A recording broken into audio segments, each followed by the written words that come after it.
पाहता सामोरी दृष्टी न फिरे माघारी, माझे चित्त तुझे पाया, मिठी पडली पंढरी राया. प्रतिवर्षीप्रमाणे याही वर्षी आपण सर्वजण भगवान पांडुरंग परमात्म्याच्या भेटीकरिता मोठ्या आनंदाने या पंढरपुरामध्ये येऊन पोहोचलेलो आहोत. हसत नाचत भगवंताचं चिंतन करत भगवंताचं गीत गात आपण या भगवंताच्या दरबारापर्यंत आलेलो आहोत. आज दशमी आहे. दशमीची असणारी ही कीर्तन रूपी सेवा भगवती पद्मावतीच्या या प्रांगणामध्ये आपल्या सर्वांना अतिशय अल्पशा वेळेमध्ये या ठिकाणी करायची आहे.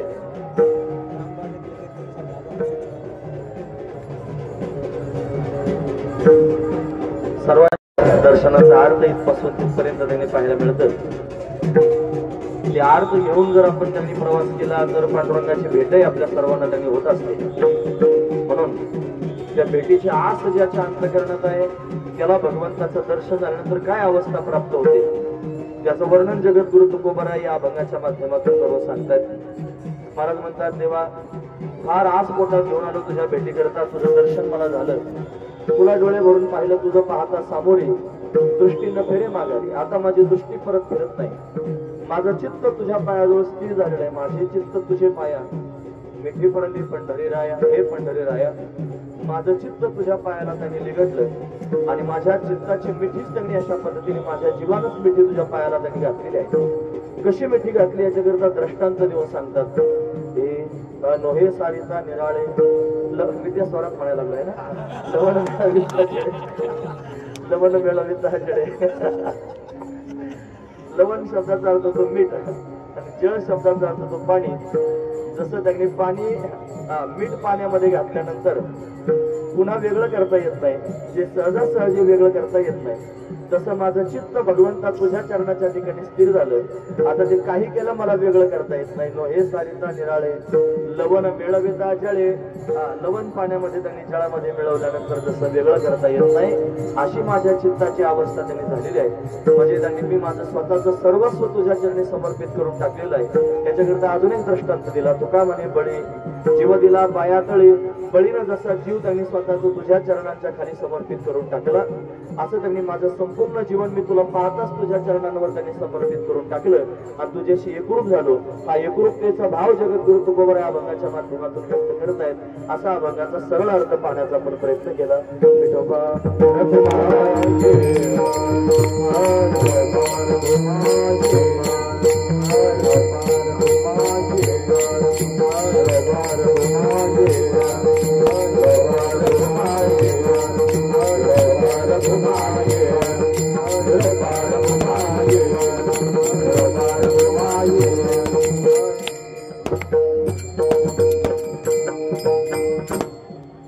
मागच्या वर्षी आणि एकादशीच्या दिवशी रात्री आपण या ठिकाणी सेवा केली होती. या वर्षी सुद्धा मंडळाचं असंच म्हणणं होतं महाराजांचं की आपण उद्या रात्री अशा पद्धतीने सेवा करू, पण अजून 5 कीर्तन उद्या गावात आहेत आणि 6वं करायचं म्हणल्यावर मग गमून जाईल. म्हणून आज थोडासा वेळ होता आधी, म्हणून आज लवकर कीर्तन करून घेऊन पुढचं कीर्तन करण्याकरिता गावात जाता येईल असा विचार करून 4 ते 5 या वेळेत कीर्तन सेवा करायची होती. पण त्याच्या आत दुसरं कीर्तन शेजारीच होतं म्हणून ते कीर्तन करून आलो आणि हे 5 ते 6 या वेळेमध्ये कीर्तन करून आता आम्हाला पुढच्या कीर्तनाकरिता जायचं आहे. वेळ अतिशय कमी आहे. तो पण आवाज तुम्हाला येतो, माझा पण आवाज येतोय. आता नाईलाज आहे, आपण पंढरपुरात जाऊ, त्याच्यामुळे सगळ्या बाजूने हा गोंगाट आपल्याला ऐकू येणारच आहे. ज्याला ऐकायचं तो कान उंच करून सर्वांगाचे कान करून नक्की अशा पद्धतीने शब्दांकडे लक्ष देऊन ऐकेल. म्हणून आम्ही थोड्याशा वेळामध्ये आणि जास्त भाव प्रगट करण्याचा नक्की अशा पद्धतीने प्रयत्न करतो. आपण सगळेजण पंढरपूरच्या दिशेने तर येत असतो प्रतिवर्षी. वारकरी संप्रदायाचा हा नियम आहे की पंढरीची वारी त्यांनी ही सर्वात श्रेष्ठ असणारी वारकऱ्यांची साधन आहे. घरापासून त्यांनी निघावं, पडशी पताक आपल्या बरोबर त्यांनी घ्यावी आणि भगवंताचं चिंतन करत करत पायी प्रवास करत करत पंढरपुरापर्यंत त्यांनी यावं. या दरम्यान त्यांनी भगवंताचं गीत गावं, भगवंताचे गुणानुवाद गावेत, भगवंताची क्रीडा सांगावी, भगवंताची लीला सांगावी. हे सगळं सांगत ऐकत त्यांनी आपलं जीवन पावन करत करत आपण पंढरपुरापर्यंत त्यांनी येत असतो. या येण्यामागचा उद्देश जर काय असेल तर भगवंताची भेट होणं, भगवंताचं दर्शन होणं, भगवंताचा साक्षात्कार होणं, परमात्मा भेटण्याकरिताच हा सगळा अट्टहास सर्व लोकांचा असतो. पण आपण सर्वजण त्यांनी महाराज परमात्म्याच्या भेटीकरिता आणि आपल्या घरापासून इथपर्यंत निघालेलो आहोत. मग ज्याच्या अंतकरणात खरंच भगवत दर्शनाची, भगवत भेटीची आस लागलेली आहे त्याची अवस्थाच काही वेगळी असते, त्याच्या चित्तातला भावच काही वेगळा असतो. त्याला बाकीचं जग त्यांनी दिसतच नाही, बाकीच्या जगाचा तो विचारच करत नाही. त्याच्या चित्तामध्ये एक विलक्षण आस लागली असते, कधी पंढरपुरात जाईल आणि कधी पांडुरंगाला डोळे भरून पाहिल. म्हणून साधू संतांचे अभंग आपल्याला पाहायला मिळतात. संपदा सोहळा नावडे मनाला, लागला टकळा पंढरीचा, जावे पंढरीशी आवडे मानसी, कधी एकादशी आषाढी. म्हणून त्यांनी कधी एकदा आषाढ वारी येईल आणि या वारीच्या वेळेला मी पंढरपूरला त्यांनी अशा पद्धतीने जाईल आणि पांडुरंगाला डोळे भरून त्यांनी पाहिल. सर्वांच्या अंतःकरणात एकच भाव असतो, भगवंताच्या भेटीचा, भगवंताच्या दर्शनाचा. मनामध्ये स्वप्न पाहत राहतो की परमात्मा मला भेटला पाहिजे, परमात्मा दिसला पाहिजे. बघा, अशा प्रकारचे स्वप्न मनामध्ये न पाहता निवड पायी चालणारा जो माणूस आहे ना, त्याला वारकरी म्हणायचं काही काम नाही. मारत कोणीच पायी पायी चालत आला आणि पायी पायी त्याने चालत येऊन कष्ट घेतले घरी निघून गेला. पायी चालताना प्रत्येक पावलाला मनामध्ये भाव निर्माण झाला पाहिजे की मला देव कधी भेटेल, मला देव कसा भेटेल, तिथे गेल्यानंतर कधी एकदा मी भगवंताला पाहिल. जशी सासूरवाशी असते की नाही, ती वर्षभर त्यांनी सासूरवास आपल्या घरी त्यांनी सहन करते आणि वर्षातून एकदा माहेराला जाते. ती माहेराला गेल्यानंतर ज्याला जायला निघते त्यावेळेला तिच्या मनामध्ये असे भाव असतात, कधी एकदा माहेराला जाईल, कधी एकदा माझ्या आईला, माझ्या बापाला, माझ्या भावाला, बहिणीला त्यांनी पाहिल आणि समाधान त्यांनी प्राप्त करून घेईल. तसंच आहे महाराज, हे पंढरपूर म्हणजे आपल्या सगळ्यांचं माहेर आहे. पंढर हे माझे माहेर साजनी, तो त्यांनी सखा चक्रपाणी उभा असे, तो त्यांनी पांडुरंग परमात्मा सगळ्यांचा मायबाप आहे, तो त्यांनी सगळ्यांचा पिता आहे. रुक्माई त्यांनी आपली माता आहे, हा महत्वाचा विचार आहे. बाप माझा दीनानाथ, वाट भक्तांची पहा, तो विटेवर त्यांनी उभा असणारा परमात्मा आपल्या सगळ्यांचा बाप आहे. आपली त्यांनी सर्वांची माता ती रुक्माई विटेवरती अशा पद्धतीने उभी राहिलेली आहे. आपल्या सगळ्यांची त्यांनी बहीण जर कोण असेल तर चंद्रभागा आपली बहीण आहे, पुंडलिक आपल्या सगळ्यांचा भाऊ आहे आणि आपले सगळे सोयरे जर कोण असतील तर हे त्यांनी वारकरी आहेत. मला या सगळ्या वारकऱ्यांना त्यांनी पाहून मन भरून येतं. कधी एकदा यांना भेटेन, कधी त्यांनी यांच्याशी सुखसंवाद साधेन, होतील संतांच्या भेटी, सांगू सुखाची या गोष्टी. अशी अवस्था पंढरपुरात आल्यानंतर सगळ्या भाविकांच्या अंतःकरणाच्या त्यांनी होते. जसं जसं पंढरपूर त्यांनी जवळ यायला लागतं तशी तशी भावना अंतःकरणातली उत्कट व्हायला लागते. तिथं त्यांनी विसाव्याच्या जवळ आल्यानंतर तर तो त्याला धावा म्हणतात. तिथं आल्यानंतर सगळे वारकरी एवढे आनंद विभोर होतात, गडबडा लोटांगण घालत घालत त्यांनी पंढरीच्या दिशेने जातात. कोणी त्यांनी दंडवत घालतं, कोणी लोटांगण घालतं. अशा पद्धतीनं ना कोणी पळत पळत त्यांनी चालत असतो. आमचे बाबा दिंडी घेऊन यायचे, महाराजांना माहिती आमच्या दिंडीत होते महाराज. पण त्यांनी बाळनाथ गडावरून त्यांनी पंढरपुरापर्यंत दिंडी यायची आणि या गुरसाळ्याच्या जवळ अशा पद्धतीने दिंडी आली का असं वेगळंच त्यांनी वातावरण निर्माण व्हायचं. आता पंढरीला जायचंय, पांडुरंग डोळ्यानं पाहायचंय, उत्कट भाव अंतःकरणामध्ये निर्माण त्यांनी व्हावा आणि भगवंताच्या भेटीची आस निर्माण व्हावी. कधी एकदा पांडुरंगाला डोळे भरून पाहिन, कधी एकदा भगवंताच्या चरणावर मस्तक ठेवीन, कधी एकदा भगवंताला आलिंगन देईन, अशी भावना अंतःकरणामध्ये निर्माण होते. आणि अशी भावना अंतःकरणात निर्माण झाल्याशिवाय भगवानही आपल्याला भेटत नसतो. महाराज म्हणतात, तुका म्हणे ऐसे अर्थ ज्याचे म्हणे आणि त्याची चक्रपाणी वाट पाहे. ज्याच्या अंतःकरणात असा अर्थ आहे आणि त्याचीच त्यांनी परमात्मा वाट पाहत असतो. म्हणून आज आपण इथपर्यंत येऊन पोहोचलेलो आहोत आणि आता त्यांनी आज भगवंताला पाहण्याचा दिवस आहे. खरं तर सगळे वारकरी नवमीलाच पंढरपुरात येतात, बरेचसे वारकरी नवमीलाच आले. मग दशमी, एकादशी, द्वादशी, त्रयोदशी, चतुर्दशी आणि पौर्णिमा असा पौर्णिमेपर्यंत हा सोहळा संपन्न होत असतो. आज आल्यानंतर सगळ्यात आधी भगवंताच्या भेटीचा अर्थ असल्या कारणानं तो पांडुरंगाला पाहण्याकरिता अशा पद्धतीने जातो. वारीचा नियम असा असतो, हा वारकरी त्यांनी पंढरीत आला की त्याच्याजवळ असणारी जी पताक आहे ही पताक घेऊन सगळ्यात आधी वाळवंटात जातो. वाळवंटात गेलं की चंद्रभागेला डोळ्यानं पाहतो आणि पताक चंद्रभागेमध्ये बुडवतो. ही पताक त्यांनी चंद्रभागेत बुडून ओली केली की समजायची त्याची वारी त्यांनी पावली आणि मग तिथून ती पताक तशीच उचलायची. मग वाळवंटातून त्यांनी पायऱ्या चढायला सुरुवात करायची आणि पायऱ्या चढत चढत त्यांनी अशा पद्धतीने महाद्वाराच्या दिशेने जायला सुरुवात केली. तुम्हाला ऐकू येतं ना सगळ्यांना? मग महाद्वाराच्या दिशेने जाण्याकरिता सुरुवात करायची. महाद्वार चौकात जायचं, तिथून लांबूनच महाद्वार दिसतं. आतून त्यांनी आनंदाचे लाडू फोटायला लागतात. घाई त्यांनी पुढे जातो, धावतच फार गर्दी असते. एवढ्या गर्दीत त्यांनी अशा पद्धतीनं सहन करत करत तिथपर्यंत वारकरी जातो. गेल्यानंतर त्यांनी चोखोबराय समोर असतात, आधी चोखोबऱ्याने नमस्कार केला जातो, रीत आहे वारकऱ्यांची. त्याच्यानंतर नामदेव पायरीवर मस्तक ठेवलं जातं. नामदेव महाराजांचे सगळे परिवारातले लोक त्या पायरीमध्ये गुप्त झालेले आहेत. नामदेव महाराज त्या पायरीमध्ये वास्तव्य करतात. पायरीला नमस्कार केला जातो. आता फार मोठी बारी असते, मला बारीचं वर्णन करून सांगायचं नाही. मग तिथून त्यांनी महाराज पायऱ्या चढत आतमध्ये महाद्वारातून प्रवेश करतो. आतमध्ये गेलं की डाव्या हाताला गणपती बाप्पा आहे, त्याला नमस्कार करतो. इकडच्या बाजूला त्यांनी सुतार समाजाचे जळोजी आणि मळोजी त्यांनी दोन संत आपल्या वारकरी संप्रदायात होऊन गेले, ज्यांनी तो लाकडी सभा मंडप तयार केला, त्यांना नमस्कार अशा पद्धतीने केला जातो. त्याच्या आतमध्ये गेले की परत डाव्या हाताला एक दत्तपार आहे, दत्तपारावर दत्तप्रभूंना नमस्कार अशा पद्धतीने केला जातो. मग लाकडी सभा मंडपात प्रवेश होतो. सगळ्यांनी ऐका, आता या वारीच्या घाईमध्ये आणि सगळ्या लोकांना आतमध्ये जाता येत नाही, मुखदर्शन सुद्धा लवकर होत नाही. माझ्या शब्दांबरोबर जर प्रवास करत असाल तर तुम्हाला तिथं गेल्याचा अनुभव त्यांनी अंतःकरणामध्ये येईल. तर तो अनुभव चित्तामध्ये यावा याच्याकरिता शब्दांबरोबर प्रवास करा. लक्षपूर्वक मी काय सांगतो ते ऐका. त्या लाकडी सभा मंडपात गेल्यानंतर भव्य असणार तो लाकडी सभा मंडप आहे. 120 बाय 60 असं त्याचं अंतर आहे. त्या लाकडी सभा मंडपामध्ये कीर्तन होतात, कथा होतात, सगळे त्यांनी भक्त आनंदानं नाचतात. तिथून चढत वरती गेले की 4 पायऱ्या चढलं की त्या पायऱ्या चढल्यानंतर 16 खांबे असणारा मंडप आहे, 16 दगडी खांब आहे. त्याच्या आतमध्ये प्रवेश केला की 36 खांबांचा गरुड खांबाचा मंडप आहे. दगडी खांब आहे 36, त्याच्यामध्ये त्यांनी गरुड खांब आहे. त्या गरुड खांबाला त्यांनी वारकरी आलिंगन देतात आणि आलिंगन दिल्यानंतर पुढे गेलं की समोर त्यांनी रंगशिळा पाहायला मिळते, जी संगमरवरी असणारी गोल रंगशिळा आहे. त्याच्या एका बाजूला वेद पुराण ठेवलेले आहेत, तुकोबारायांच्या पादुका ठेवलेल्या आहेत. समोर त्यांनी 2 आणि भालदार चोपदार त्यांनी उभे दिसतात आणि त्याच्या आतमध्ये त्या रंगशिळेवर जाऊन उभा राहिला वारकरी की तो पांडुरंगाकडे पाहतो. त्याला पांडुरंगाला डोळे भरून पाहिल्यानंतर हृदय त्याचं भरून येतं, त्याच्या नेत्रांमधून अश्रुधारा वाहू लागतात, हृदय पिळवटून येतं, कंठ त्यांनी दाटून येतो, भावना उच्चंबळून येतात. देवा, अरे तुझ्याकरिता इथपर्यंत आलो, सगळा संसार त्यांनी बाजूला केला, संसाराची आठवण सुद्धा मनात काढली नाही, उन्हाचा विचार केला नाही, वाऱ्याचा विचार केला नाही, पावसाचा विचार केला नाही, थंडीचा विचार केला नाही, जेवणाचा विचार केला नाही, प्रतिकूलता डोळ्यासमोर आणली नाही. काय त्यांनी घडतंय कशाचा न विचार करता फक्त तुझा विचार करत करत इथपर्यंत आलो, तुला पाहण्याचा अर्थ पांडुरंगा पोटात घेऊन आलो, असा भाव त्याच्या पोटात तयार होतो. आणि अशी भावना उच्चंबळून आली की हृदयातून त्यांनी त्याचे ते भाव नेत्राच्या माध्यमातून प्रगट होतात आणि डोळ्याला अश्रुधारा अशा पद्धतीने लागतात.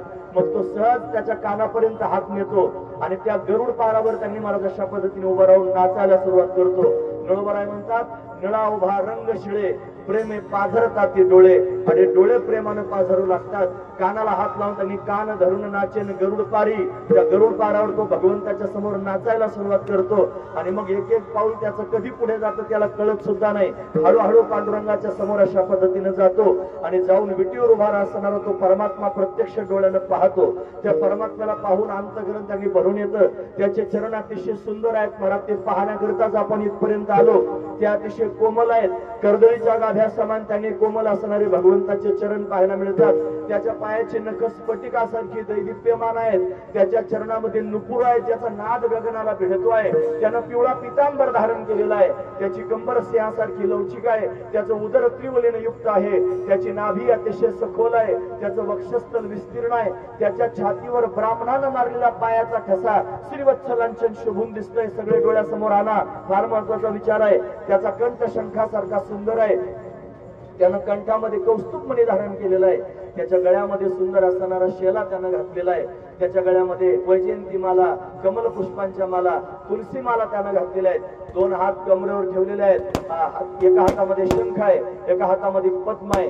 असा दिव्य असणारा तो परमात्मा, मनगटामध्ये दिव्य अलंकार आहेत, दंडामध्ये बाजूबंद आहेत. असा 2 हात कमरेवर ठेवून उभा असणारा तो परमात्मा, त्याच्या मुख कमलाची आभा काही आगळी वेगळीच आहे, त्याची हनवटी अतिशय मोहक आहे, त्याचे कपोल म्हणजे गाल अतिशय दिव्य आहेत, त्याची नासिका म्हणजे नाक सरळ आहे, त्याच्या भोया धनुष्याकृती आहेत, त्याचे डोळे कमला समान आनंददायक आहेत. उंच असणारं पांडुरंगाचं कपाळ आहे, त्याच्यावर मलयागिरी चंदन लावलेलं आहे, त्याच्यावर केशराची उटी दिलेली आहे, त्याच्यावर त्याच्या आवडीचा बुक्का त्यानं लावलेला आहे, त्याच्या मस्तकावर सोनेरी रंगाचे कुरळे केस आहेत, त्यानं मोर मुकुट धारण केलेला आहे, त्याच्या कानामध्ये मकराकार कुंडले आहेत, त्याचे ओठ कुंदर फुलासारखे लाल आहेत, त्याचे दात रत्नांची ओळी ठेवल्यासारखे सुंदर दिसत आहेत. तो त्याने गंभीर मुद्रेनं भगवंताची त्या भक्तांची अशा पद्धतीने वाट पाहतोय. समान चरण विटेवर ठेवून, 2 हात समान कमरेवर ठेवून, समान दृष्टी ठेवून त्यांनी भक्तांकडे पाहतोय. असा चैतन्याचा पुतळा जो त्यांनी महाराज प्रत्यक्ष अशा पद्धतीने विटेवरती उभा आहे. आणि तो जगन्नियंता परमात्मा डोळे भरून पाहण्याकरिता वारकरी आसावला जातो आणि त्याने त्या भगवंताला पाहण्याकरिता उतावीळ होतो.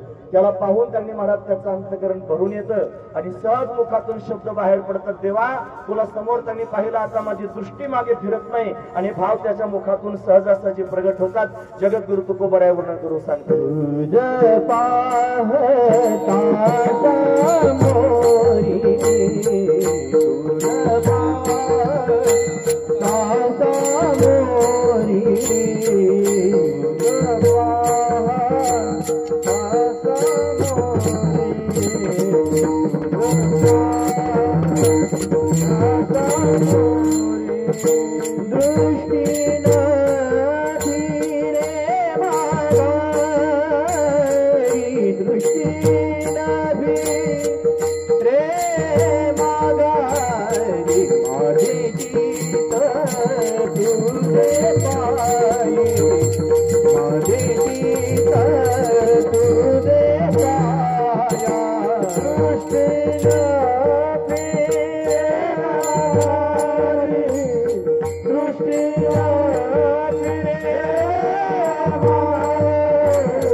तुझं पाहता सामोरी दृष्टी न फिरे माघारी. आता मुद्द्यावर आलो.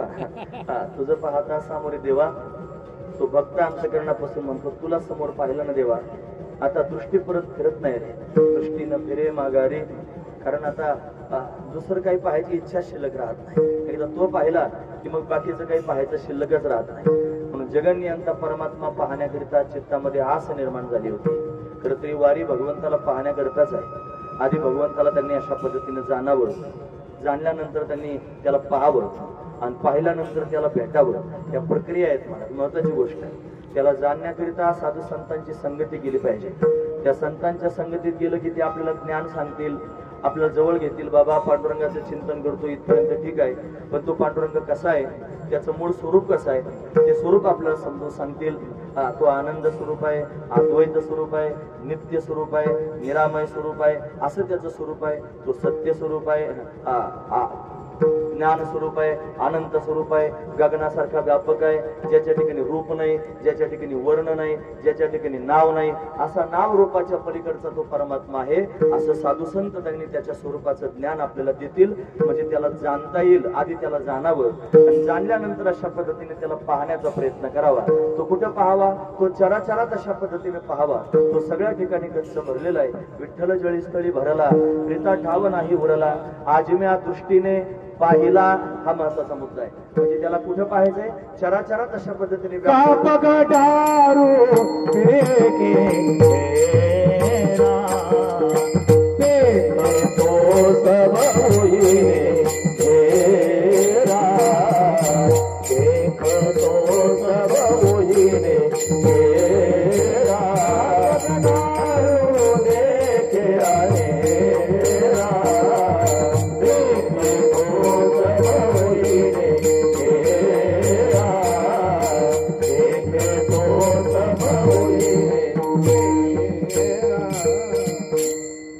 पगडारू देखे अनेरा, देखे तो सब वहीने घेरा.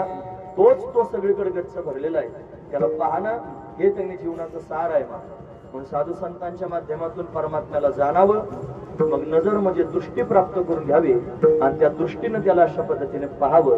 तो चराचरात गच्च भरलेला पाहायला ज्या दिवशी मिळेल, तो सोन्याचा दिवस आपल्या जीवनातला असेल. माऊली म्हणतात, आजी सोनियाचा दिनू वरुषे अमृताचा धनु, आजी सोनियाचा दिनू पाहिला रे हरी, पाहिला रे आजी सोनियाचा दिनू वरुषे अमृताचा धनु, आजी सोनियाचा दिनू. पाहणं हा महत्वाचा मुद्दा आहे. ज्ञानोबराय म्हणतात, मी त्याला पाहिलं. कसं पाहिलं? सबाई अभ्यंतरी अवघा व्यापक मुरारी. या दृष्टीनं मी भगवंताला पाहिलं, म्हणजे आधी संतांच्या माध्यमातून जाणलं, मग चराचरामध्ये त्यांनी पाहिलं. आता पाहिल्यावर काय शिल्लक राहतं, आता पाहिल्यानंतर भेटणं शिल्लक राहतं. हा महत्वाचा मुद्दा आहे. मग भेटीची आस अंतकरणात निर्माण झाली पाहिजे. कधी भेटेल, कसा भेटेल, कोणत्या माध्यमातून भेटेल. ज्ञानोबारायांसारख्या महापुरुषांना भेटीची आस अंतकरणात निर्माण झाली. अरे कावळ्याजवळ निरोप द्यायला लागले, उडरे काऊ तुझे सोन्याने मडविन पाहू, पाहुणे पंढरी राहो घरा काही. हे कावळ्या म्हणून अशा पद्धतीने जाण मला निरोप सांग की अशा पद्धतीने परमात्मा कधी भेटेल, परमात्मा कधी अशा पद्धतीने येईल. दही भाताची उंडी लावेन तुझ्या तोंडी, मग तुला दही भात अशा पद्धतीने खाऊ घालेन.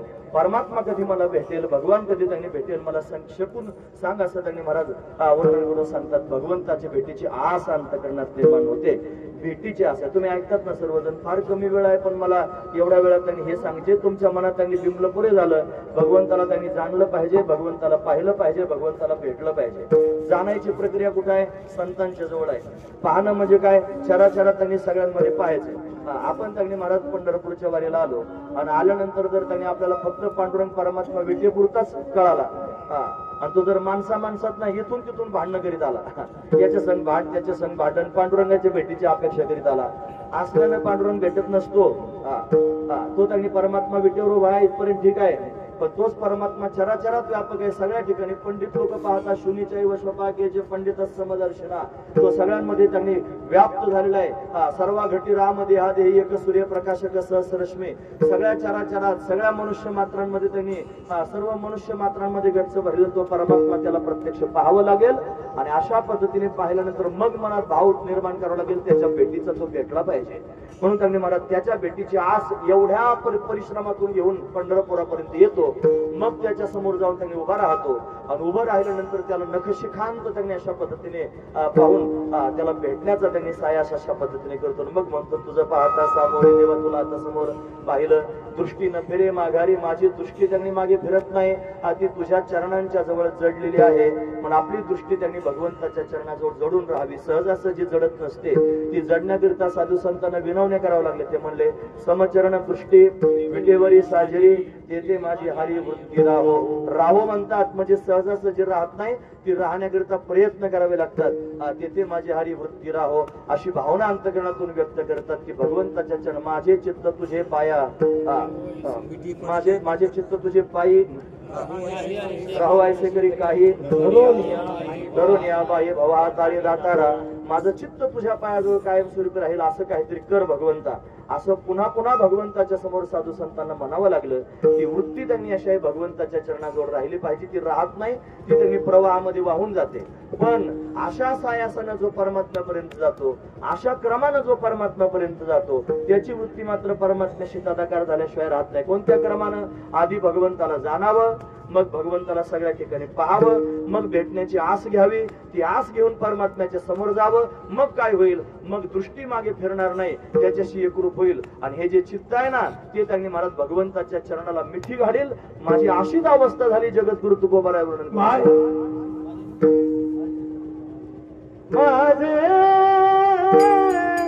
चित्त तुझे पायी, माझे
माझे चित्त तुझे पाया, मिठी पडली पंढरी राया. हे पंढरी राया, तुला मी पाहिलं, आता माझी दृष्टी मागे फिरत नाही, माझं चित्त तुझ्या पायाजवळ त्यांनी लिगटलं आणि त्या चित्तानं तुझ्या चरणांना मिठीच घातली. मिठी पडली पंढरी राया, माझ्या चित्ताची मिठी तुझ्या चरणाला अशा पद्धतीने पडलेली आहे.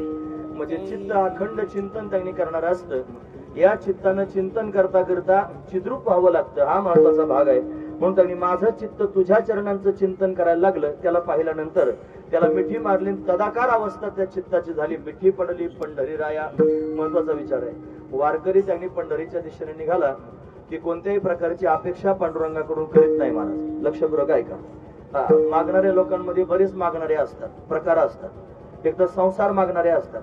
काय ना संसार मागायचा असतो, ते देवाकडे गेले तरी संसारच घेऊन जातात. ते म्हणतात देवा माझ्या संसारातलं असं काही चांगलं होते. त्याच्यापेक्षा श्रेष्ठ मागणारा जर कोण असेल तर तो संसार मागत नाही, तो भगवंताचं प्रेम मागतो, भगवंताचं सुख मागतो, भगवंताकडे समाधान मागतो, हे त्यांनी मागतो. तो पण मागणाराच आहे महाराज. हा महत्वाचा विचार आहे की तो त्यांनी संसार मागत नाही, पण देवाचं सुख मागतो, देवाचं प्रेम आणि समाधान देवाकडून त्यांनी मागतो. त्याच्यापेक्षा श्रेष्ठ मागणारा असा आहे की तो म्हणतो देवा तुझ्याकडून सुख नको, समाधान नको, प्रेम नको, काहीच नको, तू पाहिजे. हा महत्वाचा. किती मागणारे झाले आता?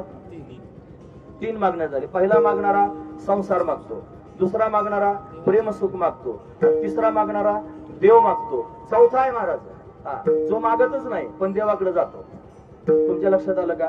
तो मागत नाही पण देवाकडे जातो. खरं सांगू का, हे मागणं म्हणजे काय हो? संसार मागायचा जर प्रयत्न केला तर संसार झालं साध्य आणि परमात्मा झालं साधन. परमात्मा रूपी साधनाच्या माध्यमातून संसार साध्य करायचा. हे त्यांनी संसारातल्या लोकांचं मागणं. एखादा प्रेम मागायला लागला, सुख मागायला लागला, समाधान जरी मागायला लागला तरी प्रेम सुख आणि समाधान भगवंताकडे जर मागत असेल तर प्रेम सुख आणि समाधान हे झालं साध्य. ज्याच्या माध्यमातून मिळवायचं तो परमात्मा, तो झाला साधन. म्हणजे परमात्मा केलं साधन. खरं सांगा, परमात्म्याला साधन करावं की परमात्म्याला साध्य करावं? साध्य. परमात्मा आपला साध्य असावा. मग परमात्म्याकडून काही मागायचं ठरलं तर जो मागणारा आहे हा कधी पण कमीच ठरतो. हा महत्वाचा विचार आहे. मग त्याच्यापेक्षा श्रेष्ठ मागणारा पाहायला मिळाला. तो मला प्रेम नको, मला सुख नको, मला समाधान नको, मला देव पाहिजे. हा महत्वाचा विचार आहे. आता देव मागतो म्हणजे तो तरी मागतोच की नाही, हा महत्वाचा विचार आहे. मागणं आलं रे आलं की कुठेतरी जीवपणा शिल्लक राहिलाच महत्वाचा विचार आहे. मग त्यांनी तो त्याच्यापेक्षा उंच असणारा एक साधक आहे जो मागत नाही, मग जो फक्त चिंतन करतो. हा महत्वाचा विचार आहे. सगळ्यात उच्च अवस्था परमार्थाची जर कोणती असेल ना तर त्याचं नाव आहे चिंतन. हे चिंतन सगळ्यात महत्वाचं आहे महाराज. मग तो त्यांनी प्रेम सुखाच्या पलीकडे तो म्हणतो देव सुद्धा नको, मला फक्त त्यांनी भगवंताचं चिंतन घडलं पाहिजे. प्रमाण सांगतो. काय प्रमाण आहे? हे चिंतनाची जोडी हाची लाभ घडोघडी, तुम्ही बैसोनी अंतरी मज जागवा निर्धारी. चिंतनाची जोडी हाची लाभ, हा च लावला ना मग दुसरा कोणताच लाभ नाही. प्रेमाचा लाभ नाही, सुखाचा लाभ नाही, समाधानाचा लाभ नाही आणि संसारात नाहीच नाही. बाकीचा कोणताच लाभ नाही पाहिजे. कोणता लाभ पाहिजे? चिंतन हा सगळ्यात मोठा लाभ आहे. म्हणजे मला भगवंताचं चिंतन घडावं. आणि चिंतन कशाने घडत असतं? चित्तानं घडत असतं. चिंतन करण्याचं काम कोण करतं? चित्त करतं. हे चित्त भगवंताच्या समोर ज्यावेळेला जाईल आणि त्यावेळेला त्यांनी महाराज त्याच्या चरणाच्या चिंतनामध्ये दृढ होईल आणि असं दृढ होईल की त्याला मिठीच मारील, मग वेगळं व्हायचं काही कारण पडणारच नाही. हा महत्वाचा विचार आहे. म्हणून चिंतन अतिशय महत्वाचं आहे. नाठवणी देह पायाचे चिंतन. महाराज म्हणतात काही ऐसी दशा येईल माझे अंगा, चित्त पांडुरंगा धुरत असे. नाठवणी देह पायाचे चिंतन. इथं चिंतन शब्द आला म्हणून त्यांनी महाराज हे चिंतनच सगळ्या ठिकाणी तुम्ही लावू शकता. हे चिंतन भगवंताचं महत्वाचं आहे. जो या चिंतनाच्या स्थितीपर्यंत गेला त्याला बाकीचं काय करायची गरज पडत नाही. तो एकच धंदा करतो, त्याचं नाव आहे चिंतन. तो चिंतन करायला लागल्यावर मग देवानं काय करायचं? चिंता. नाही कळलं तुम्हाला?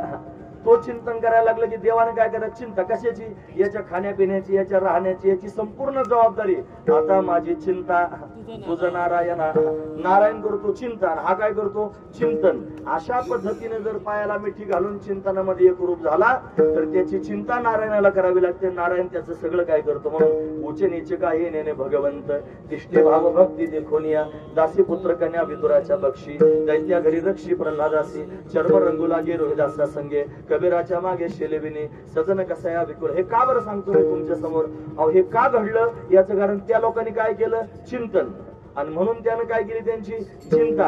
हा त्यांनी भाव निर्माण होतो. आपल्याजवळ चित्त आहे आणि या चित्तानं आपण काय केलं पाहिजे? भगवंताच्या चरणाला मिठी मारली पाहिजे. माझे चित्त तुझे पाया, मिठी पडली पंढरी राया. पण तुकोबाराय म्हणतात देवा तुला भेटण्याकरिता अशीच आस घेऊन आलो. तुला जाणलं साधू संतांच्या माध्यमातून, तुला पाहिलं चराचरामध्ये सगळीकडे तूच भरला.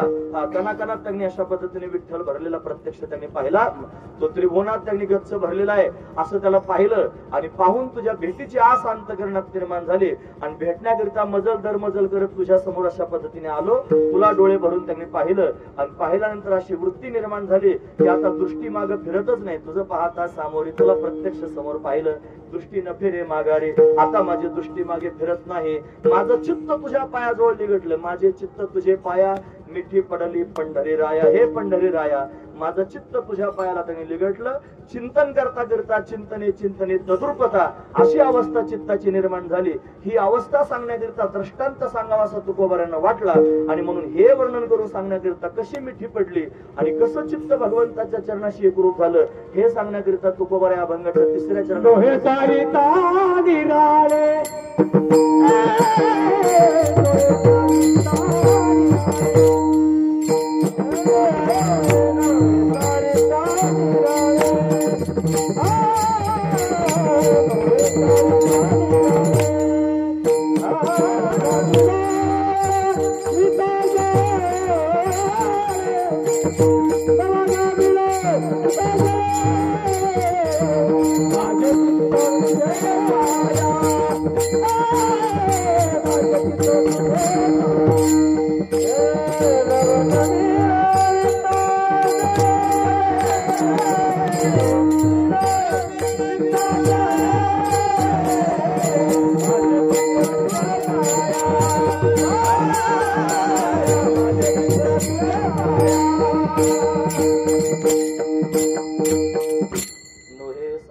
निराळे लवण मिळविता जळे. चित्त तुझ्या पायाला त्यांनी मिठी घालून बसलं आणि तुझ्या चरणाशी एकरूप झालं. कसं एकरूप झालं हे सांगण्याकरिता दृष्टांत देऊन सांगतो. दृष्टांत हा द्राष्टांत पटवून देण्याकरिता असतो. काय दृष्टांत आहे तो आपण त्यांनी ऐकला, ते पटवून देण्याकरिता सांगतात. पाणी घेतलं आणि पाण्यामध्ये मीठ घातलं आणि मीठ पाण्यात घातल्यानंतर आता वेगळं करायचं ठरलं. काय केलं म्हणजे वेगळं करता येईल? अजिबात वेगळं करता येणार नाही. ते त्यांनी त्याच्याशी एकरूप होऊन जाईल याच्याकरिता माऊलींनी गोवी सांगितली. का लवणाची कुंजरी सुदलिया लवण सागरी की परतोनी माघारी नयची जैशी. म्हणून त्यांनी महाराज मिठाची हत्तीन तयार केली. कशाची? मिठाची हत्तीन तयार केली आणि ती मिठाची हत्तीन समुद्रात स्नान करण्याकरिता सोडली. सकाळीच सोडली होती. संध्याकाळपर्यंत त्यांनी बसला. एक माणूस 2-4 वेळा चक्र मारित होता. म्हणला सकाळपासून इथंच बसलेला आहे. त्याला विचारलं त्यानं, म्हणे का रे बाबा बसला? म्हणलं त्यांनी माझी हत्तीन स्नान करायला गेली म्हणलं समुद्रामध्ये, अजून आली नाही म्हणून वाट पाहतो. सकाळपासून गेली. मला ती कशी होती, कोणत्या प्रकारची होती? म्हणलं फार मोठी होती, ती मी माझ्या हाताने तयार केली होती. म्हणजे कशाची तयार केली होती? मला मिठाची तयार केली होती आणि ती मी सकाळी त्यांनी स्नान करण्याकरिता समुद्रात सोडली आणि ती अजून परत येत नाही. तो म्हणला ती येणार पण नाही. का बरं? अरे ती मिठाची हत्तीन होती, पाण्यात सोडल्यावर परत येईल कशी? आता ती कधी सापडणं शक्यच नाही. जसं मीठ पाण्यात घातल्यानंतर ते वेगळं होत नाही, तसं त्यांनी भगवंताचं चिंतन करता करता तदाकार झालेली वृत्ती ती त्यांनी भगवंताशी एकरूप होते. पुन्हा त्यांनी महाराज वृत्ती रूपाने शिल्लक राहत नाही. तिला ती दिव्य असणारी स्थिती, दिव्य अवस्था निर्माण होते. याच्याकरिता तुकोबाराने ती अवस्था सांगण्याकरिता हा भंग लिहिला. ते म्हणले सहज मी अंधळा गा निज निराकार पंथे वृत्ती हे निवृत्त झाली जनन दिसे तेथे मी माझी हरपले ठाई जेथेच्या तेथे अदृश्यतेची झाले काही दृश्य जे होते सुखे मी निजलो गा शून्य सारोनी तेथे. पण शून्य सुद्धा बाजूला करून त्यांनी मला त्याच्यामध्ये मी एकरूप झालो. अशी त्यांनी अवस्था निर्माण झाली. टाकली पात्र झोळी धर्म अधर्म अशा कोल्हाळ चुकविला दुर्गुणाचा ओळसा ऊर्ध्वमुखी आळविला सोहम शब्दाचा नाद आरोप जागविला दाता घेऊन छंद घेऊन आला दान निज तत्व निज बोध स्वरूपी मिळविले नाव ठेविला भेद. हा महत्वाचा मुद्दा आहे. काय केलं? स्वरूपाच्या ठिकाणी एकरूप करून टाकलं. स्वरूपी मिळविले म्हणजे स्वरूपाच्या ठिकाणी मिळवून टाकलं. पण त्याचं चिंतन करता करता त्यांनी त्याच्याशी एकरूप होता आलं पाहिजे. हे कधी होईल? ज्या दिवशी संत जीवनामध्ये येतील, आपल्याला त्यांनी महाराज बोध प्राप्त करून देतील. कशाचा? स्वरूपाचा बोध प्राप्त करून देतील. आता सध्या आपल्या दृष्टीने देव विटेवरती उभा आहे, आपण त्याचे भक्त आहोत. हा महत्वाचा विचार. ज्या दिवशी संत जीवनामध्ये येतील आणि संत आपल्याला सांगतील बाबा अरे तो विटेवर उभा असणारा जो देव आहे ना ते तुझं स्वरूप आहे, तो सच्चिदानंद रूप आहे, तू सच्चिदानंद स्वरूप आहेस. मग हे सांगण्याकरिता ते त्याला महावाक्याचा उपदेश करतील. ते म्हणतील तत् त्वम असी ते ब्रह्म तू आहेस. हे लवण मिळविता जळी सांगण्याकरिता सांगतोय, हा महत्वाचा विचार आहे. म्हणून त्यांनी महाराज कशी एकरूपता साधायची, पण तत्वमसी महावाक्याचा उपदेश केला जातो. त्याच्यात 3 पद आहेत, तुम्ही ऐकतात ना सर्वजण. त्या 3 पदांमध्ये तत्पद आहे, तोंडपद आणि आसी पद आहे. त्यातलं जे तत्पद आणि तोंडपद आहे ना, 2 पद आहेत सुरुवातीचे, त्याला 2 अर्थ आहेत. एक वाच्यार्थ आणि एक लक्षार्थ, असे 2 प्रकारचे अर्थ त्याला आहेत. वाच्यार्थाचा जर विचार केला तर तत्पदाचा वाच्यार्थ होतो ईश्वर आणि तत्पदाचा लक्षार्थ होतो ब्रह्म. तोंडपदाचा वाच्यार्थ होतो जीव आणि तोंडपदाचा लक्षार्थ होतो आत्मा. म्हणून त्यांनी जीव आणि ईश्वर, आत्मा आणि ब्रह्म असे त्यांनी 2 अर्थ त्याचे तयार होतात. मग आसी पदानं ऐक्य सांगितलं जातं, ऐक्य केलं जात नाही, असलेलं ऐक्य सांगितलं जातं. मग याच्यात काय करावं लागतं, भागत्याग लक्षणा करावी लागते. भागत्याग लक्षणा करून आणि मग त्या महावाक्याचा अर्थ समजावून घ्यावा लागतो. मग त्यांनी वाच्यार्थाचा त्याग करायचा आणि लक्षार्थाचं ग्रहण करायचं. म्हणजे जीव आणि ईश्वर यांचं ऐक्य होऊ शकत नाही. कशामुळे होत नाही, उपाधी भेदत्वात. दोघांची उपाधी भिन्न आहे. जीव त्यांनी अविद्येमुळे झाला आणि ईश्वर हा त्यांनी मायेमुळे झाला, पण दोघांची एकरूपता होऊ शकत नाही. मग आसी पदानं ऐक्य सांगितलं, कोणाचं सांगितलं, सच्चिदानंद घन असणारं ब्रह्म आणि आत्मा हे दोघेही त्यांनी मला समान आहेत, त्यापेक्षा त्यांनी एकच आहेत, हे आसी पदानं वर्णन करून सांगितलं. म्हणून ज्या वेळेला संत त्यांनी भेटतात, त्या परमात्म्याचं ज्ञान प्राप्त करून देतात. मग त्याला सांगतात की बाबा, अरे तो आणि तू वेगळे नाहीत, तुम्ही दोघे एकच आहात. मग त्याचं चिंतन करू लागतो आणि चिंतन करता करता त्याच्याशी असा एकरूप होतो की जसं पाण्यात मीठ घातल्यानंतर वेगळं करता येत नाही, त्याच्याशी एकरूप होतं. तसं हा जीव त्यांनी भगवंताचं चिंतन करता करता भगवत रूप होतो, त्याला वेगळं करता येत नाही. अशी अवस्था अशा पद्धतीने निर्माण होते. म्हणजे काय करावं लागतं, त्याला त्या परमात्मा स्वरूपाला भोगण्याकरिता स्वतःचा जीवपणा आधी संपवावा लागतो. हा जीवपणा संपल्याशिवाय परमात्मा स्वरूपात त्यांनी जाता यायचं नाही. या अभंगाच्या माध्यमातून जगद्गुरु तुकोबा तीच उच्च अवस्था वर्णन करून सांगतात की अशी एकरूपता झाली. ही एकरूपता करण्याकरिता काय करावं लागलं, सगळ्यात आधी जीवपणाचा त्याग करावा लागला. हे तुका म्हणे भेटे जीवाची साठी, पण जीवाची साठी करावी, जीव त्यांनी द्यावा लागेल, तेव्हा त्यांनी परमात्मा अशा पद्धतीने भेटेल.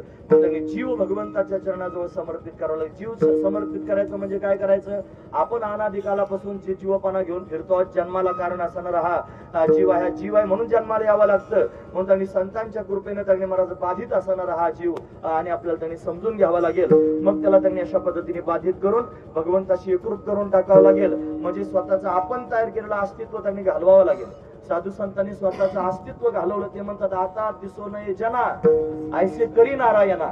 हा महत्वाचा विचार आहे. हे माझं जे तयार झालेलं अस्तित्व आहे, हे मला नको आहे, ते मला घालवायचं आहे आणि ते घालवण्याकरिता त्यांचा अट्टहास आहे. हे घालवण्याकरिता काय केलं पाहिजे, भगवंताच्या समोर समर्पित झालं पाहिजे, भगवंताच्या समोर शरणागत झालं पाहिजे आणि स्वतःचं सर्वस्व भगवंताला देऊन टाकलं पाहिजे. हा महत्वाचा विचार आहे. म्हणून कसं काय करता येईल त्याच्याकरिता उदाहरण सांगितलं बळीचं. ते म्हणले, बळी नावाचा जो राजा होता की नाही, बळीनं त्यांनी मला स्वतःला भगवंताच्या चरणी समर्पित करून टाकलं आणि तो त्यांनी भगवतरूप झाला. भगवंताशी एकरूपता साध्य करता आली. नवे नवे भगवान त्याच्या हृदयामध्ये प्रत्यक्ष विराजमान झाला. म्हणतात त्याला पाताळात नेऊन घातलं आणि मग भगवान प्रसन्न झाला. म्हणलं, तुला काय पाहिजे सांग. तो म्हणलं, काय नाही देवा, तू आता माझ्या त्यांनी घरी राहावंस. मी घरातून बाहेर जायला लागलो की तू दिसावा, घरात यायला लागलो की आधी तू दिसावा. मग म्हणले ठीक आहे, कुठे थांबावं लागेल, मग दरवाजात थांबावं लागेल. मग द्वारपाल बळीद्वारी झाला, बळीच्या दारातला द्वारपाल झाला. इथपर्यंत कळालं. बळीच्या घराला 28 दरवाजे होते. 28 दरवाजे होते. आता ते घर मालकाच्या मनावर राहिलं कोणत्या दरवाज्यातून बाहेर जायचं. मग देवाला काय करावं लागलं, कोणत्या दरवाज्यातून बाहेर जायला काय माहिती, कोणत्या वेळेला. म्हणजे एकाच वेळेला 28 रूप धारण केले त्याच्या दारात उभा राहिला. हा महत्वाचा विचार आहे. मग तो गुंतून पडला. मग लक्ष्मीबाई साहेब आल्या. मग त्यानं भगवंताला अशा पद्धतीने सोडवलं.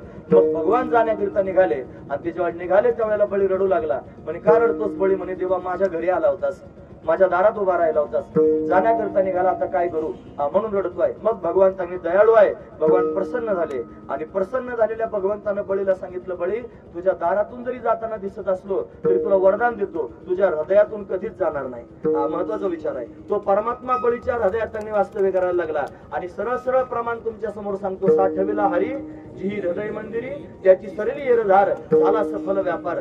ज्यानं भगवंताला हृदयात साठवलं त्याचा व्यापार त्यांनी पूर्ण झाला. हृदयात भगवंताला साठवलं म्हणजे काय झालं, भगवंताचं अपरोक्ष ज्ञान प्राप्त करून घेतलं म्हणजे त्यांनी जीवपणा भगवंताच्या ठिकाणी विलीन करून टाकला आणि स्वतःच भगवत रूप झाला. हा दिव्य भाव बळीच्या माध्यमातून पाहायला मिळाला. मग जगद्गुरु तुकोबारांना बळीचंच उदाहरण सांगा वाटलं कशाकरिता, एकरूपता कशी भगवंताच्या चरणाजवळ साधता येतं ते सांगण्याकरिता. मग अभंगाच्या शेवटच्या चरणात वर्णन करू. तुका म्हणे बळी, तुका म्हणे बळी, तुका म्हणे बळी, तुका म्हणे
थांबावंच नाही असं वाटतंय मला.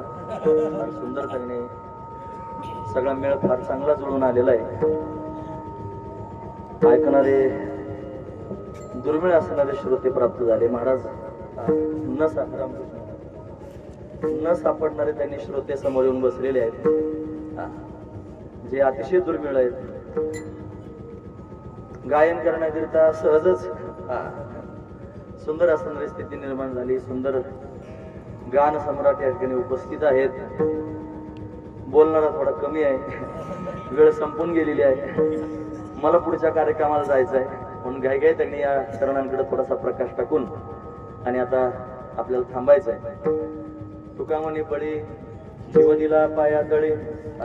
जसं त्यांनी बळीनं स्वतःचं अस्तित्व भगवंताच्या चरणी समर्पित करून टाकलं, तसं त्यांनी महाराज भगवंताचं चिंतन करता करता माझं चित्त भगवंताच्या चरणाच्या ठिकाणी एकरूप झालंय हे सांगण्याचं तात्पर्य. सगळ्या अभंगांमध्ये ध्रुवपद महत्वाचं असतं.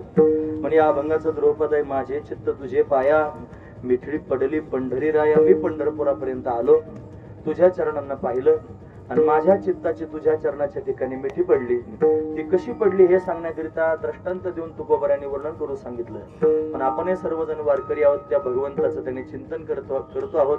म्हणून तिथपर्यंत जरी आपल्याला आता आतमध्ये जाता आलं नाही तरी मग ते वाजत होतं ना, त्यावेळेला जे चिंतन तुमच्या समोर मांडलं भगवंताचं दर्शन व्हावं म्हणून एकदम मोठ्या आवाजात त्यांच्या स्वरामध्ये, म्हणून त्यांनी अशा ते तुमच्या लक्षात ठेवा आणि अशा पद्धतीने भगवंताचं चिंतन करून त्याच्याशी त्यांनी एकरूप होण्याचा प्रयत्न करा आणि तीच खऱ्या अर्थानं वारी घडेल.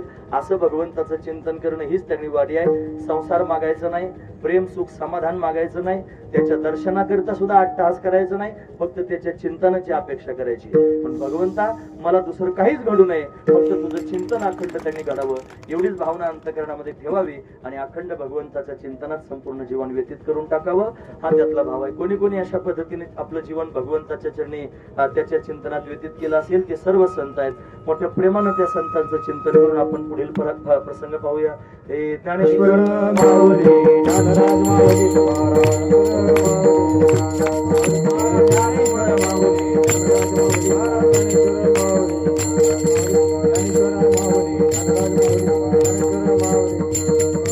आद्य जगद्गुरु शंकराचार्य ज्ञानोबा तुकाराम. आद्य जगद्गुरु शंकराचार्य ज्ञानोबा तुकाराम. आद्य जगद्गुरु शंकराचार्य ज्ञानोबा तुकाराम. आद्य जगद्गुरु शंकराचार्य ज्ञानोबा तुकाराम. ज्ञानोबा तुकाराम ज्ञानोबा तुकाराम तुकाराम ज्ञानोबा तुकाराम. आद्य जगद्गुरु शंकराचार्य ज्ञानोबा तुकाराम. आद्य जगद्गुरु शंकराचार्य ज्ञानोबा तुकाराम. आद्य जगद्गुरु शंकराचार्य ज्ञानोबा तुकाराम. आद्य जगद्गुरु शंकराचार्य ज्ञानोबा तुकाराम.